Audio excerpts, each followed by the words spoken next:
Boa noite. Gente, prazerzão estar aqui com vocês, né, pela primeira vez.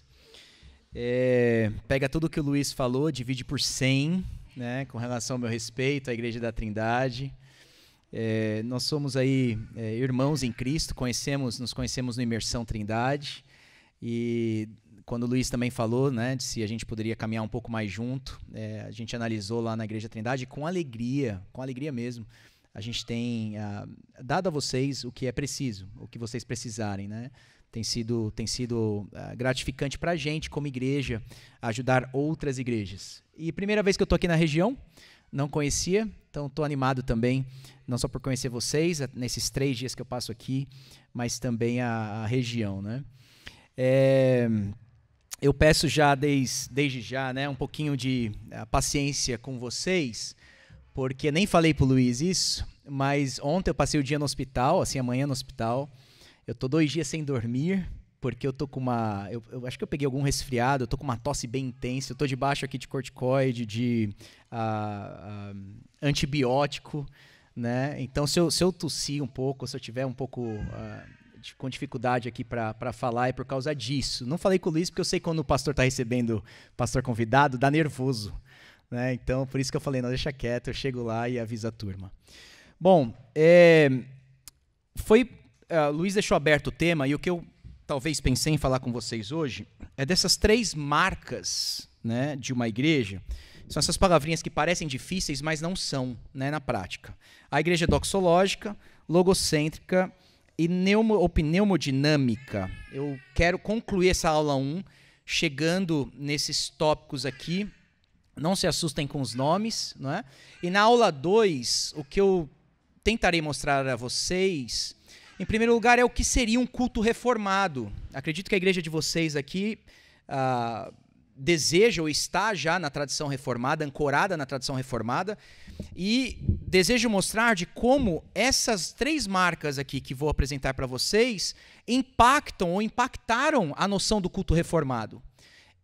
De como poderíamos chamar de atributo ou ser da igreja, dessas 3 características da igreja, de fato deveria impactar então aquilo que nós chamamos de culto reformado. Há muita bagunça hoje acerca do culto reformado, algumas caricaturas não tão legais com relação a ele, então por isso que eu gostaria de chegar na aula 2 falando um pouquinho do culto propriamente dito, tá certo? Entendo que isso aqui é uma aula, então levantem a mão, perguntem, interajam aí um pouquinho comigo, eu vou dando sequência aqui até onde eu sentir que a gente aguenta, dou um break e a gente vai para a aula 2. Fechado? Vamos lá então, na aula 1.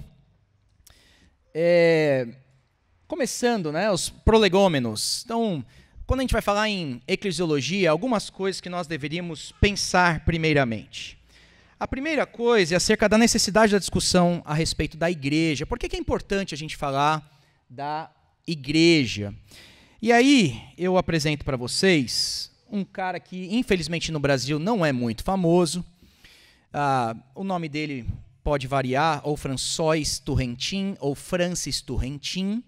Tá? Esse é o nome desse maior teólogo da pós-reforma em Genebra.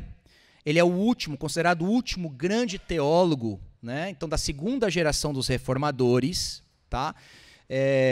Ali em Genebra, ele não é genebrino, ele nasce em Lucca, ele é italiano, mas como os grandes nomes da reforma ortodoxa, ortodoxia reformada, que é o movimento pós-reforma, ele também vai a Genebra, que era um tipo de Nova Jerusalém da época, não é isso? Calvino, a grande ideia dele era tornar uma cidade terrena parecida com a Nova Jerusalém, através das ideias da reforma.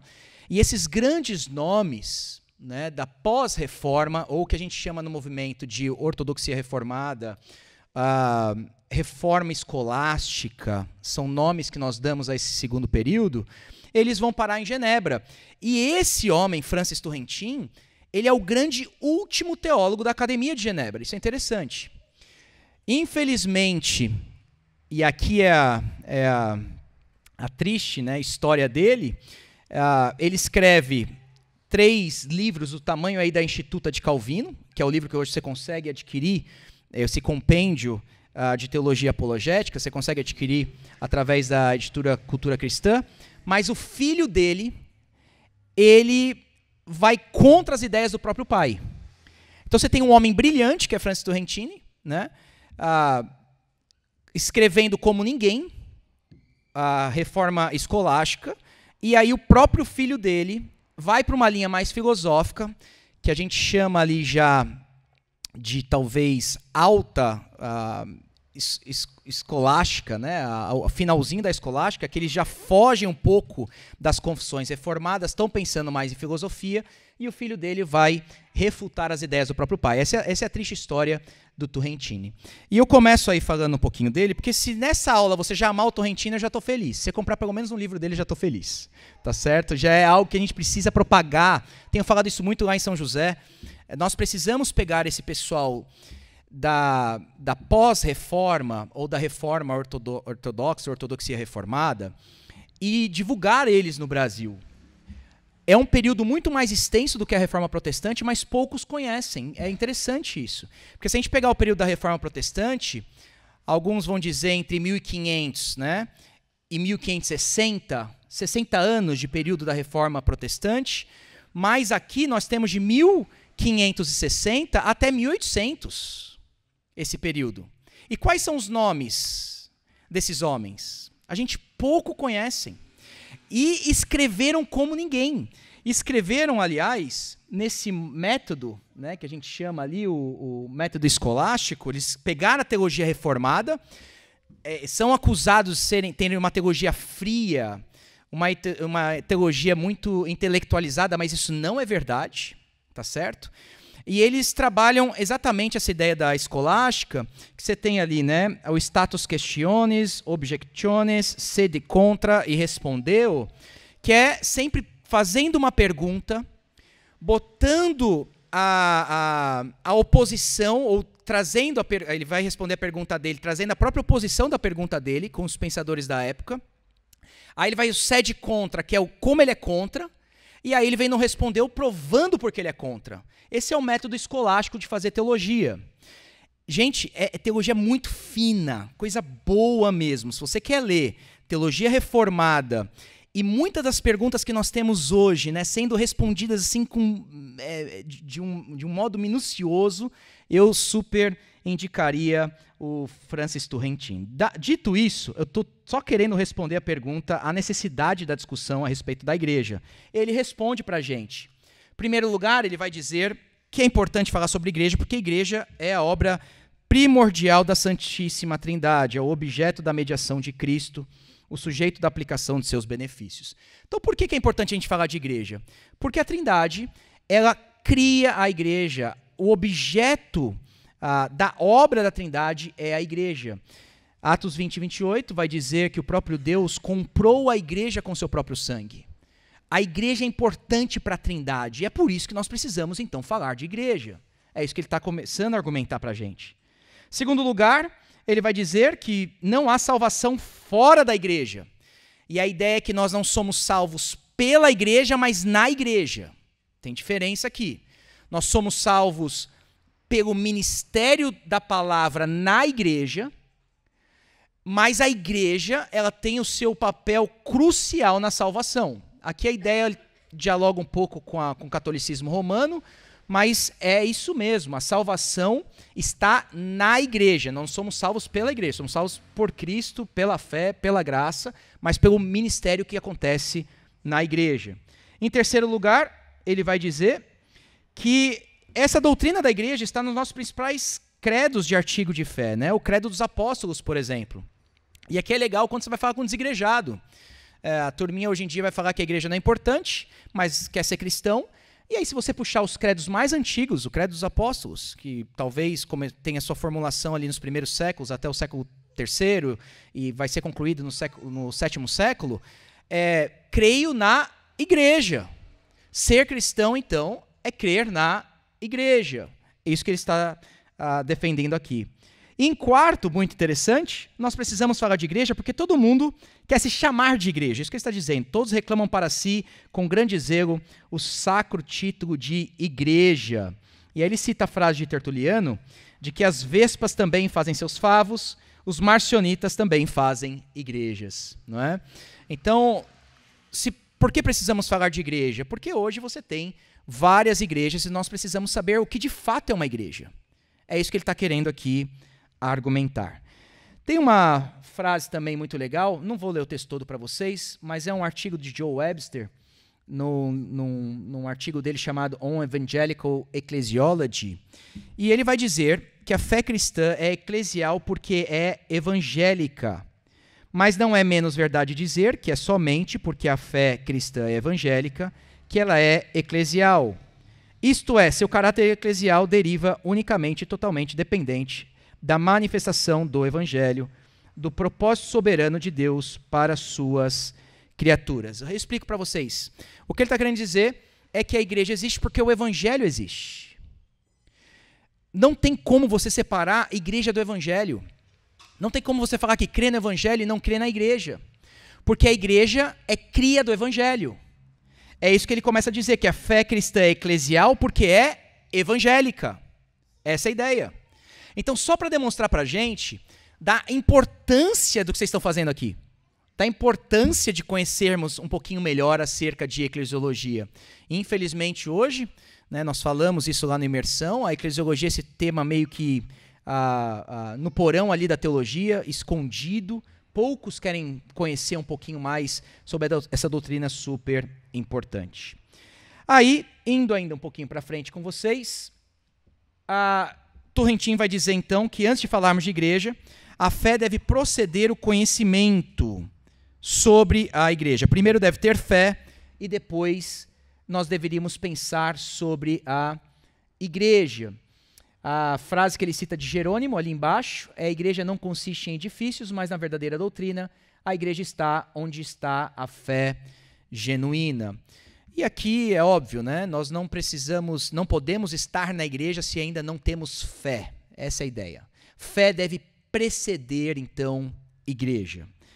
Ainda nos prolegômenos, nós deveríamos fazer uma pergunta se as escrituras são suficientes para o estudo da eclesiologia. E aí nós temos 3 posições distintas. Há aqueles que vão afirmar que as escrituras não são suficientes quando nós estamos falando de eclesiologia, não é? E aí você tem o catolicismo romano, porque vocês sabem, desde o Concílio de Trento, e aliás é a partir do Concílio de Trento que nós podemos chamar a igreja de católica, né, romana, é ali que tem a grande virada, mas eles colocam em pé de igualdade tradição e escritura. Mas não são só os católicos romanos que fazem isso, não é? Quando a gente está falando de eclesiologia. Os protestantes também fazem isso. Porque se a gente perguntar às vezes por que vocês fazem isso na igreja, porque sempre fizemos assim. Porque a nossa tradição é assim. Mas e aí? A gente não deveria pensar biblicamente em algumas questões ou repensar algumas questões? Então veja que essa questão de pensar em suficiência das escrituras não é só dos católicos romanos, mas nós protestantes também, por vezes, ligamos o automático quando estamos pensando em vida de igreja e sempre fizemos isso. Então deve ser assim, não é? O que eu incentivo pastores a terem a resposta é sempre terem os porquês na igreja. As mínimas questões, né? Por que as cadeiras estão distribuídas assim, por exemplo? Por que se abre o culto desse jeito? Por que se canta desse jeito? Por que existe essa ordem litúrgica? Por que o som do instrumento é assim? Por que tem luz? Ou a igreja está apagada? Nós precisamos pensar nessas questões biblicamente. A segunda posição é que as escrituras são inteiramente suficientes. E aqui nós temos também dentro do protestantismo diferentes vertentes e nós podemos divergir em como interpretamos as escrituras, mas podemos chegar num ponto comum de que elas são suficientes. Né? Então batistas presbiterianos ou independentes, anglicanos e outros, eles podem falar, não, elas são suficientes. A gente só diverge da maneira que a gente interpreta ela. Ok. Existe um terceiro grupo que vai dizer que as escrituras são suficientes em todas as áreas, que elas pretendem ser suficientes com respeito à eclesiologia. E o que eles estão dizendo é que a Bíblia não trata todas as coisas acerca da igreja. Existem coisas na igreja em que nós temos liberdade Então, quando nós vamos defender as marcas da igreja, eles vão dizer que sim, a Bíblia é suficiente. Mas acerca do governo da igreja, talvez não. Talvez nós temos liberdade para tratar essas questões, não é? Defendo eu, o segundo ponto, que as escrituras são inteiramente suficientes. Até aqueles pontos mais simples da vida da igreja, nós temos direção nas escrituras para pensar acerca dela. E aqui é um desafio legal para a gente, não é? De ir às escrituras mesmo e quebrar a cabeça um pouquinho com essas questões. Acredito que a reforma da igreja está sempre aí. Tem outras fontes também para a gente pensar a eclesiologia. Existem aqueles que criam a sua eclesiologia com a cultura, muito comum hoje em dia, igrejas emergentes. Os emergentes, e aí nós temos vertentes dos emergentes, não vou entrar no mérito aqui, mas o que eles querem é exatamente repensar a igreja porque a cultura é diferente. Pronto, a fonte então de autoridade não é mais a Bíblia. A fonte de autoridade é a cultura. Interessante isso. Existe um outro modelo, que é a teologia litúrgica, que o culto determina a crença, o lex orandi est lex credenti, né? Que a oração demonstra a fé, a oração demonstra a crença, essa é a ideia. Isso talvez é muito comum para os membros da igreja, porque eles cultuam de um jeito, o pastor de vocês já deve ter trabalhado a questão de liturgia formativa, de como o nosso culto molda o jeito da gente ser e pensar acerca da igreja, não é? Então, aqueles que não estudam às vezes eclesiologia, se você perguntar assim, mas por que você acredita nisso na igreja? A fonte de autoridade dele é porque ele viu no culto. Esse é o ponto. Então, tem igrejas que não pensam questões centrais acerca da eclesiologia, mas chegam nas suas conclusões porque o culto é assim. Então, só para a gente pensar nessas questões ainda de prolegômenos, questões primárias da vida da igreja, o que define autoridade quando vamos falar de eclesiologia, tá certo? Mais um ponto para a gente pensar, que também é um pontinho de discussão, é o que é prescrição e o que é descrição na Bíblia acerca da igreja. E aí vocês já devem saber que o debate basicamente disso acontece sobre o livro de Atos, não é? O que está em Atos ali que seria atual para a igreja, né? Para a igreja contemporânea? Quando você lê Atos 2, por exemplo, em que eles se reuniam debaixo da doutrina dos apóstolos, eles se dedicavam à oração, eles partiam o pão e eles tinham tudo em comum. Isso é para a gente hoje em dia ou não? Essa é uma pergunta. Nós estamos lidando com um texto descritivo ou prescritivo? Aí você pode falar, não, é para a gente. Claro, nós estamos debaixo da doutrina dos apóstolos. E se reunir todos os dias? E se reunir nas casas e nos templos?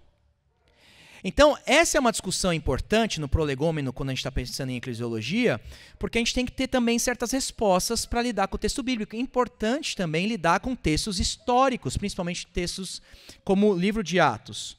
Uma sugestão que eu gosto acerca de como resolver esse conflito vem do teólogo batista Greg Allison, que ele diz o seguinte: aquilo que é normativo aparece nos principais temas de Atos, nas ênfases repetidas, nos padrões definidos por meio de repetições, nos destaques apresentados vez por vez. Então o que ele está querendo dizer, olha, tente achar aqueles temas que são repetidos no livro de Atos, e mesmo contando história, isso seria para nós prescritivo, não só descritivo. Porque o autor, quando ele está querendo comunicar história, ele também quer comunicar teologia. E nós vamos descobrir a teologia do livro mediante ênfases repetidas, padrões definidos e repetições. Por exemplo, você tem lá Atos 1:8, a capacitação do Espírito é dada à igreja para testemunhar. Você tem essa repetição no livro de Atos. Então isso é uma ênfase teológica, que para nós está aí como prescritivo, mesmo no livro narrativo. Nós temos obediência a Deus e não sujeição a ordens humanas, né, equivocadas. Você tem várias passagens tratando disso. A pregação do evangelho também é uma repetição no livro. A unidade da igreja também é uma repetição. E aí aqueles detalhes do livro de Atos, por exemplo, de se reunir todos os dias, isso não é prescritivo. E isso é importante, porque tem gente que vai ter aquela ideia de que precisamos voltar à igreja de Atos. Mas de que igreja de Atos você está falando? Qual a ênfase teológica que você está querendo pegar desse livro? Ananias e Safira, que você tem que dar tudo, tem que vender o terreno e dar 100%, é prescrição para a igreja? Há uma repetição no livro de Atos dessa oferta? Entende como ajuda a gente a entender o que é prescrição e descrição, principalmente num livro que trata muito sobre a igreja? O Greg Allison vai defender o ponto, que é o livro que eu estou usando como base, inclusive, para esses pontos finais aqui, de que a igreja começa após Pentecostes, né? Ele faz aí uma descontinuidade com o Antigo Testamento interessante.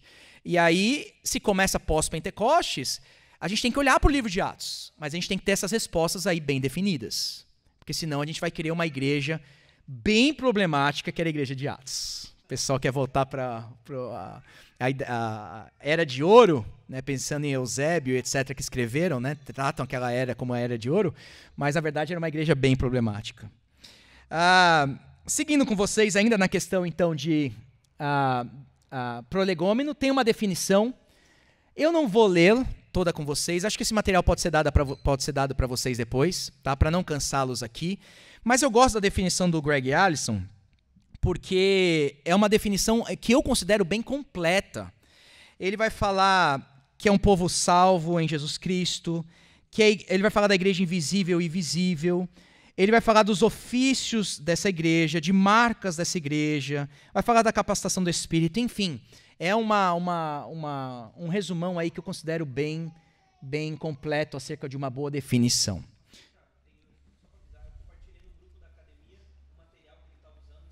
Perfeito. Então isso me dá mais liberdade para correr com vocês só nos pontos principais. Lá a gente nem usa telão, viu, gente? Vocês estão aí na frente. E aí vamos chegando então onde eu quero. Vamos falar de marcas de uma igreja verdadeira. E aí eu perguntei para o Luiz, porque vocês já falaram acerca dos atributos, não é? De uma igreja. Alguém lembra os atributos que vocês viram? Quem estava na aula aí sobre atributos ou marcas? Alguém lembra? Una, santa, católica e apostólica. Da onde que vem isso? De um credo, e de outros credos, né? Mas um deles, o niceno-constantinopolitano, de 381. Lembra que o credo niceno vem em 325? O niceno, o constantinopolitano, ele é uma extensão, né, do niceno em 381. Né? Eles trabalham algumas ideias novas, importantes. E a partir dali, então, você tem essas marcas que eu chamo aqui de marcas históricas. Tá? Quando vamos falar de igreja, o que define igreja? O que a igreja é em sua essência? Ela é una, ela é santa, ela é católica e ela é apostólica. O que significa a igreja ser una? Tantas igrejas por aí, mas como a igreja é una? O que vocês acham? Desculpa. Em volta de Cristo. O que vocês acham? Mais alguém? Uma só fé. Beleza. Eu coloco aí, ó, a unidade da igreja fundamenta-se não em uma organização ou sistema eclesiástico específico, mas sim no compromisso comum com o evangelho, uma só fé. Não é? Não é isso que Jesus diz lá em João 17, que a unidade, ele ora, que é a oração sacerdotal, a unidade dos discípulos é para que eles permaneçam na verdade. Então, a unidade verdadeira existe na verdade. Aqui a ideia não é de um ecumenismo, em que a igreja tem que ser una, e isso foi depois usado, inclusive esse atributo foi usado no século XX, finalzinho do século XX, em alguns concílios ali importantes, para defender ecumenismo, mas a ideia não é essa. A ideia é que se a gente não tem a mesma fé, nós não somos una, tá certo? O que significa santa? Santa aí, não pensando muito nas questões morais, mas na questão teológica, uma igreja separada, tirada do mundo. Então, nesse sentido, a igreja é santa. O outro atributo, eu estou correndo aqui só porque isso já foi visto com vocês, ela é católica, e católica tem a ver, catolicidade, né, não com a igreja católica romana, mas com a ideia de que se refere a todas as igrejas, né, de todos os tempos, em todos os lugares. Essa seria a ideia. E aí, mais para frente, a apostólica. E a apostólica é a mais fácil dessas marcas, que está ancorada, né, tem como seu fundamento o ensino apostólico. E aí, gente, além dessas marcas, e aqui talvez seja material novo agora para vocês, nós entramos nas marcas reformadas. Quando nós entramos nessas marcas reformadas, era meio que consenso que havia pelo menos 3 marcas. E aí nós pegamos isso nos escritos desses reformadores. E essas 3 marcas seriam pregação pura do evangelho, sacramentos, e alguns acrescentariam, não em todos, mas alguns acrescentariam disciplina. Mesmo quando alguns autores ou reformados não tratariam da disciplina, ela estaria incluída nos sacramentos. Esse é o ponto. Porque nós temos que pensar quem são aquelas pessoas que podem participar da ceia, por exemplo. E se um indivíduo não pode participar da ceia, significa que nós estamos tratando agora de disciplina. Então, por vezes, você vai ver em alguns autores eles falando sobre disciplina, como marcas e algumas confissões de fé também, e outras vezes não, mas isso não é um problema. Quando estamos tratando de sacramento, nós estamos tratando de disciplina. Aí eu trago mais uma vez o Turrentino, explicando o que é marca, né? Pensando agora na marca reformada. O que é uma marca de uma igreja? Em primeiro lugar, tem que ser um sinal externo. Tem que ser algo reconhecível. Você tem que olhar e saber, não, aí está a marca. O Turrentino vai fazer uma distinção entre marcas que são externas e internas, né? O que seria uma marca interna? A santificação, a regeneração, a fé, a eleição, coisas que você não vê. Você não tem como distinguir uma igreja da outra por aí. Mas existem marcas, e se temos que pensar em marcas de uma igreja verdadeira, e agora pensando em reformada, você tem que ser capaz de distinguir isso. A segunda observação que ele faria deve ser marcas próprias e conhecidas. Ou seja, é aquilo que somente a igreja possui. Que marca que somente a igreja administra. Por isso que a igreja vai ser diferente de outra organização. A igreja vai ser diferente de uma ONG. A igreja vai ser diferente de uma associação. Pelo menos deveria. Em terceiro lugar, ele vai dizer que essas marcas são balizadoras não para reconhecer uma igreja de uma seita, mas uma igreja falsa de uma igreja verdadeira. Essa é a distinção que os reformadores estavam pensando acerca das marcas. Ele vai dizer mais que existem graus de necessidade dessas marcas. Por exemplo, uma igreja pode existir sem a pregação do evangelho? Sim ou não? Sim ou não? Não. Uma igreja pode existir sem disciplina? Mas ela não pode ficar um tempão sem disciplinar alguém? Pode, não pode? Ela não pode ficar um tempão sem realizar batismo? Aí você percebe o grau de necessidade que ele está tratando agora? E aí que ele vai dar uma ênfase, os reformadores dariam, que tem uma marca que tem que estar sempre presente. Pregação do evangelho. Essa marca é marca própria. Que se a igreja perde essa marca, ela se perde. Ela deixa de ser, ela deixa de existir. Agora, mesmo essas outras marcas, os sacramentos, batismo, ceia, disciplina, sendo extremamente importantes, a igreja consegue conviver e existir, mesmo que elas não estejam em exercício durante um tempo. E é nesse sentido que ele está falando, então, que existem graus de necessidade. Umas são mais necessárias do que outras. Esse é o ponto dele. E aí, por último, existem vários graus de pureza também. E aqui ajuda a gente a não ser muito xiita. Né? Eu fui um dia na igreja e o irmão pregou, mas não pregou expositivamente, então não é igreja verdadeira. Não, ele vai dizer, calma, existem graus também não só de necessidade, mas de pureza. Que você tem aquelas igrejas que são mais puras no evangelho e outras que não são tão puras, mas não significa que não seja igreja verdadeira. Por isso que eu estou falando, ajuda a gente a não ser muito crítico com certas igrejas. Tá certo? Embora ele vai dizer que ele só está tratando daquela impureza tolerável, não da intolerável, heresia. Então, quando nós estamos pensando em igreja, nós teremos igrejas que são mais santas e igrejas menos santas. Isso está muito atrelado com essas marcas de pregação, batismo e ceia. Dúvidas até aqui? Algum ponto de vocês, de reflexão? Tranquilo? Tá? Dá para caminhar mais um pouquinho aí? Dá? Aí, por que então a palavra, por exemplo, é uma marca, não é? Essencial. Só o primeiro parágrafo ali, ele vai dizer: prova-se esta marca genuína e essencial da igreja, com base na Escritura, a qual por esse sinal distingue os verdadeiros cristãos como membros da igreja dos falsos. As minhas ovelhas ouvem a minha voz e elas me seguem. Então pronto, ele está provando o ponto dele.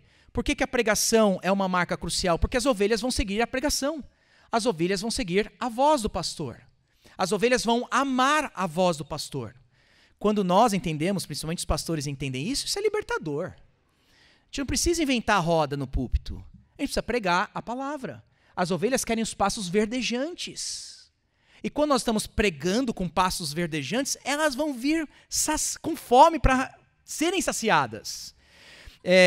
Isso que distingue, então, uma igreja verdadeira de outras. As ovelhas vão sempre em busca do pasto. Esse é o ponto que ele coloca. Ele vai discorrer mais sobre isso. Aqui é um pouco mais complexo, não quero entrar para não cansá-los. Sacramentos, a questão dos sacramentos, as nossas confissões de fé na história, as confissões reformadas, todas elas vão falar de sacramentos. Não vou entrar na teologia dos sacramentos aqui, mas você vê aí a confissão de Augsburg, né, por Philip Melanchthon, que vai dizer que sempre haverá e permanecerá uma única igreja cristã, que é a congregação de todos os crentes, entre os quais, olha só a marca aí, ó, o evangelho é pregado puramente e os santos sacramentos são administrados de acordo com o evangelho. Então, na história, as confissões de fé, e aqui eu poderia colocar várias citações delas, eles vão trabalhar sempre essas duas marcas, pelo menos. O evangelho é pregado puramente e os santos sacramentos são administrados de acordo com o evangelho. Para eles, aí está uma igreja verdadeira. E o que é legal aqui, gente? A igreja é mais simples do que a gente imagina ser. Ela é mais rotineira do que a gente imagina ser. Pregação e sacramentos. Pregação e sacramentos. É isso que devemos esperar de uma igreja verdadeira. Não é? A pergunta que vale 1 milhão, então, agora. E aí eu chego aonde eu queria. Podemos falar em novas marcas hoje em dia? Nós passamos nas marcas históricas, nós passamos nas marcas reformadas, e a pergunta é, será que podemos falar de novas marcas? Temos liberdade para falar disso?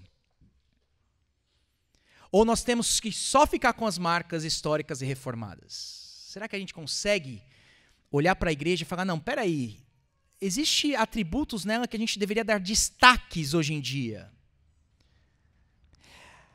A resposta é sim. E por que sim? Para pensar aí, né? Quando essas marcas estavam sendo propostas, ensinadas, o que estava acontecendo na igreja? Estava acontecendo sempre o ataque à doutrina. Então, os grandes credos que nós temos, eles são respostas a heresias, do seu contexto histórico. Isso que é importante. Ali na época da patrística, né, no credo niceno e etc., nós temos o cisma donatista, quando o imperador romano está perseguindo cristãos, alguns vão lá, entregam seus livros, né, se rendem ao imperador romano. Agostinho e outros pais da igreja vão escrever, os donatistas vão achar que esses caras não são mais cristãos, eles querem voltar para a igreja, mas eles não podem mais ser cristãos, eles estão sendo ordenados, inclusive como pastores, e todo mundo que foi batizado por eles, recebeu a palavra por eles, não são mais cristãos. Você tem um cisma acontecendo. E aí vão escrever o que? A igreja é una. Pelo contexto histórico da época. Quando estamos pensando na reforma protestante, por que essas três marcas? Essa é a pergunta que a gente tem que fazer. Por que pregação e sacramentos? Coloco aí o Roberto Bellarmino, né? O Bellarmini, ou Bellarmino italiano, ele é a grande mente da Contra-Reforma. Ele é o grande católico que era a pedrinha no sapato dos reformadores, segunda geração. Se você pegar o Torrentinha, o compêndio teológico dele, Ele é citado, eu chutaria aqui, por milhares de vezes. Bellarmine é citado milhares de vezes. Os pós-reformadores estão querendo responder este homem. E quantas marcas da Igreja Católica Romana, a Igreja verdadeira, ele diria que há nessa igreja? 15 marcas. Você tem aí, ó, a designação católica, antiguidade. A Igreja Católica Romana olharia para os reformadores e falaria, mas vocês nasceram agora. Vocês nunca existiram antes. Por isso que o Turrentini vai ter uma sessão no compêndio dele chamado O Esplendor da Igreja. Belíssimo. Que a ideia é, será que a igreja está sempre brilhando? Ou será que às vezes, como no tempo dos profetas, tem só uns remanescentes escondidos? Será que a igreja tem que estar sempre em muita evidência? E aí ele está respondendo exatamente essas 15 marcas. Por isso que os reformadores vão falar, não, esqueça essas 15 marcas. Aqui eu dei um exemplo do Bellarmine. Eles vão falar, existem 3 marcas essenciais. Pregação do evangelho e sacramentos. E pensando em sacramentos, né, vindo de Pedro Lombardo, no grande livro teológico dele, As Sentenças, que ele propôs 7 sacramentos, e aí os reformadores vão repensar a questão, e o meu ponto está sendo que as marcas são construídas mediante o contexto histórico. E é por isso que nós estamos aqui dizendo sim, a liberdade para nós cristãos pensarmos ainda na essência da igreja e propor alguns atributos, destacar alguns atributos para a nossa cultura atual. Sendo assim, nós não vamos perder essas marcas, mas podemos pensar em outras marcas também. E é por isso que eu estou propondo a igreja doxológica, a igreja logocêntrica e a igreja pneumodinâmica. Essa ideia não é minha, essa ideia é deste cara aí, Greg Allison, e é por isso que eu gostei tanto quando eu li isso no livro dele, que eu falei, gente, eu preciso ensinar esse negócio. Porque ele me desafiou, e eu queria desafiar vocês, a pensarem marcas essenciais para dialogar com a nossa cultura acerca da igreja. Isso que o Greg traz para nós, que eu achei belíssimo, não é? E aí, a distinção que ele vai fazer aí é a seguinte, existem 3 marcas que tratam da origem e direcionamento da igreja. Eu só vou ficar nessas 3 com vocês aqui, concluindo agora. Que é a doxológica, a logocêntrica e pneumodinâmica. E ele trata de outras marcas que também faz parte do ser da igreja, só que com relação agora à reunião da igreja. E essas marcas é pactual, confessional, e muito interessante um batista falando de uma marca confessional, não é difícil a gente achar isso. A igreja é missional e ela é espaço-temporal escatológica. Não vou falar dessas 4 últimas aí, só vou ficar nas 3 primeiras. O que significa que a igreja ela é doxológica? Isso significa que ela é direcionada, simples assim, ó, para a glória de Deus. A igreja doxológica significa que tudo que Deus criou, não só a igreja, é para a glória dele. Vocês sabem disso. O pecado veio e inverteu essa ordem, Romanos 1. E o que o pecado fez agora com os homens é que eles passam a adorar e glorificar a criatura. Então a salvação é um redirecionamento para a glorificação correta. É por isso que lá em Efésios capítulo 1, o alvo da salvação é a glorificação. Por 3 vezes em Efésios capítulo 1, o apóstolo Paulo vai dizer, para o louvor da glória dele, para o louvor de sua graça, para o louvor da glória. A salvação, então, que Deus opera no ser humano, ela tem um alvo principal, que é a glória do seu próprio nome. Isso é interessante a gente lembrar, gente, que a igreja não é só chamada para fora, a igreja é chamada para a glória. E aí nós somos introduzidos, ou lembrados, a essa questão do teocentrismo divino, que é a ideia de que Deus é a pessoa mais autocentrada em si mesmo.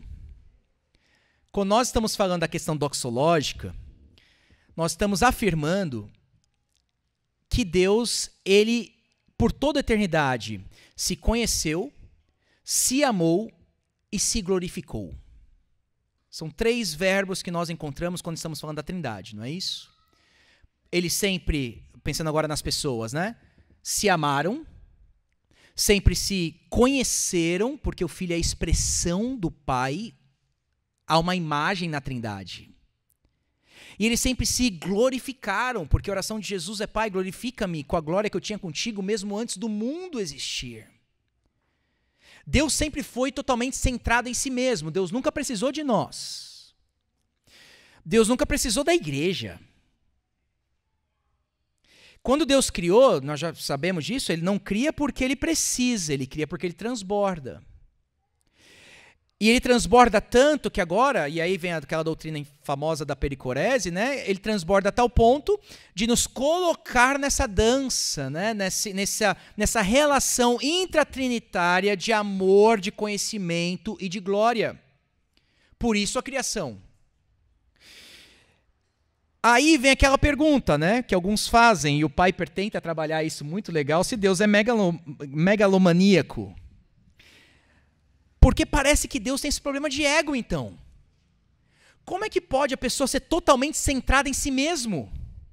Será que Deus não tem esse problema, então, de ego, né, o ego inflado?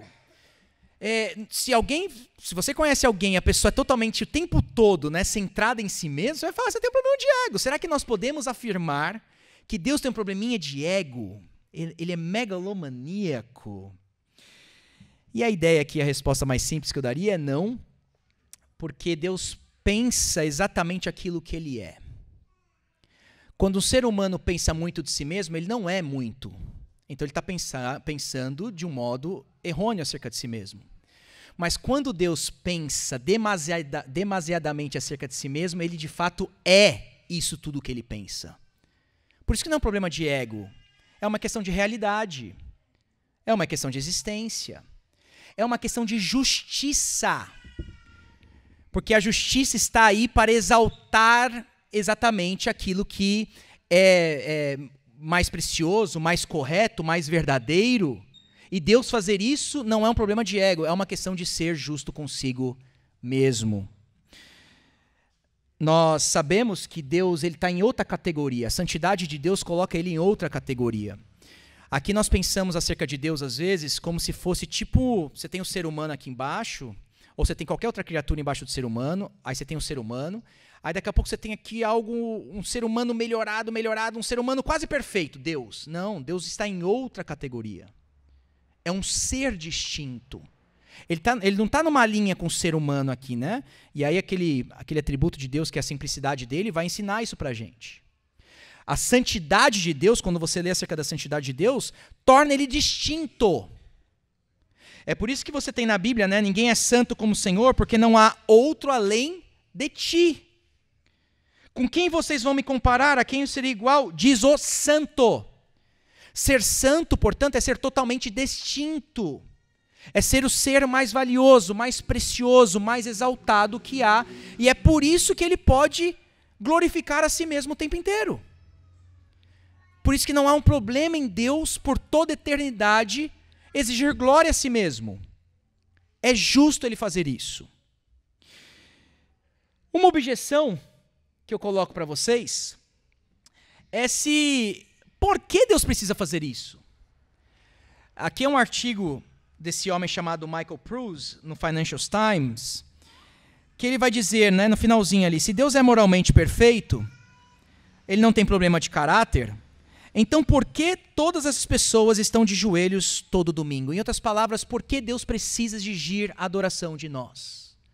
Por que a igreja está focado para a glória dele? Por que ele precisa disso? E aí no material de vocês, eu não tenho tempo para entrar com vocês, para não cansá-los, tem uma longa resposta de C.S. Lewis, de um livro dele, mas eu termino com a última frase ali desse trecho que eu coloco, que ele diz assim: acho que nos deleitamos no louvor daquilo que gostamos, porque o louvor não apenas expressa, como também completa o prazer. É a sua designada consumação. O louvor ou a glória a Deus não só expressa o nosso prazer nele, mas completa o nosso prazer. Quando nós estamos falando que a igreja é doxológica, nós estamos falando que ser doxológico é extremamente prazeroso. Ser uma igreja centrada em Deus, centrada na glória de Deus, é a nossa verdadeira satisfação. A pior coisa que pode acontecer com uma igreja é ela ser centrada em si mesma. na sua congregação, no seu probleminha, na sua vida.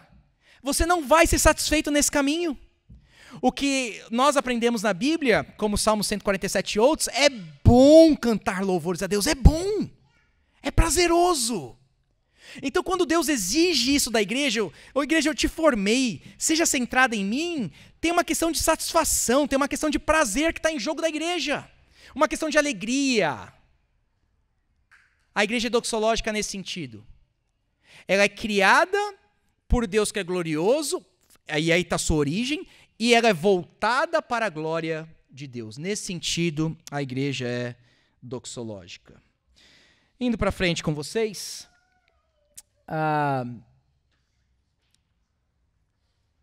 a igreja é logocêntrica. E o que significa que a igreja é logocêntrica? Significa que a igreja, nós faríamos uma distinção, né?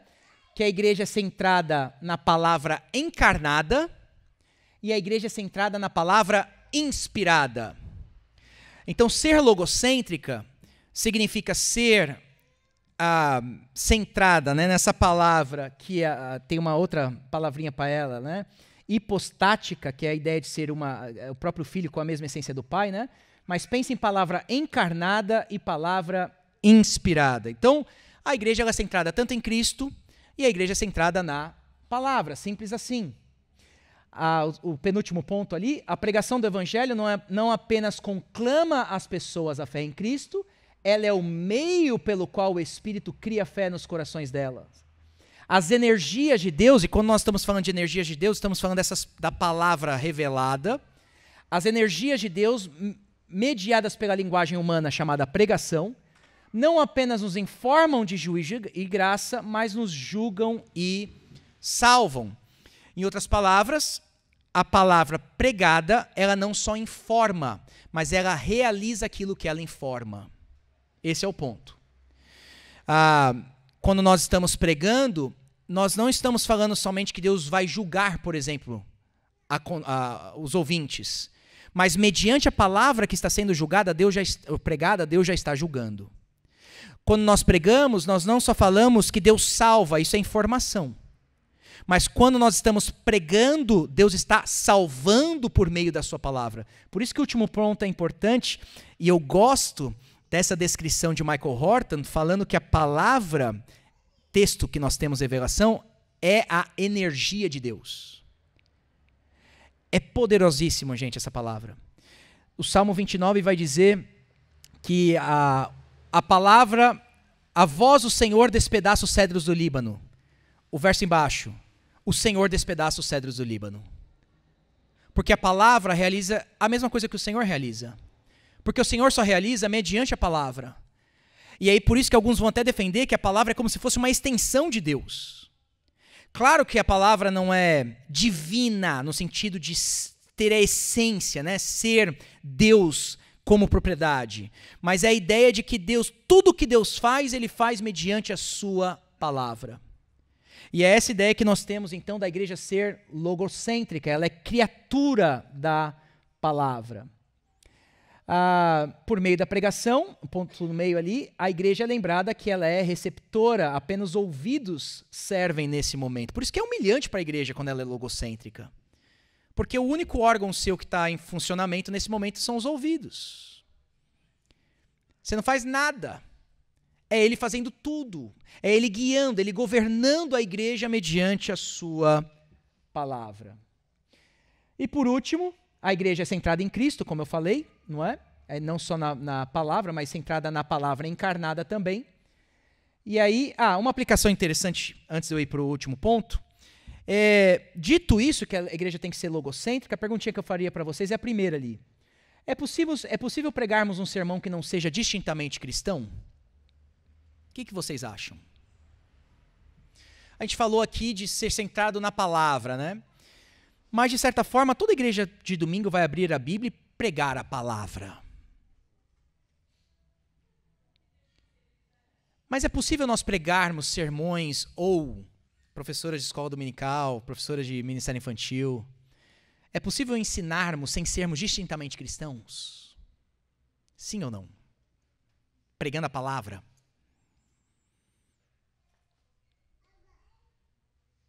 Sim. Eu estou pregando o Antigo Testamento lá na igreja, 1 Samuel. Um rabino não pode pregar o Antigo Testamento? Ele não pode pregar 1 Samuel? Olhar ali e pegar exemplos morais, né, de Davi. Aliás, Davi não nos serve, né, de exemplo moral muito. Ele nos serve de exemplo de vida real. Davi é quem nós somos, não quem nós queremos ser. Mas um rabino não pode fazer isso? Se a gente parar aí, nós estamos sendo distintamente cristãos, mesmo sendo logocêntricos? Ser distintamente cristão é pregar o evangelho. É aí que a igreja está sendo distintamente cristã. Portanto, se você ensina na igreja, e a gente está falando aqui da logocentrismo, né, da igreja. Se você ensina em qualquer nível, você precisa chegar no evangelho. Isso a gente bate o tempo todo com as professoras da educação infantil da igreja. Não me pregue, eu não me ensine uma historinha do Antigo Testamento parando no herói do Antigo Testamento. Nós perdemos o ponto. Se eu pregar o texto, né, ou ensinar o texto,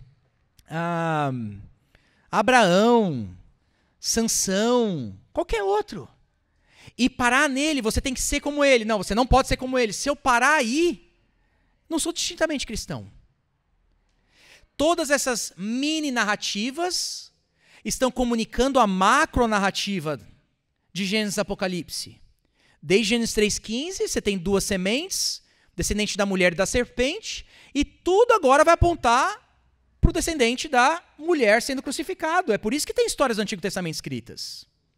Por isso que elas estão ali, por isso que elas foram escolhidas. Se a gente parar na mini história, nós não estamos compreendendo a grande história que é do Evangelho. Todo ensino cristão deve apresentar a mensagem do Evangelho o tempo inteiro.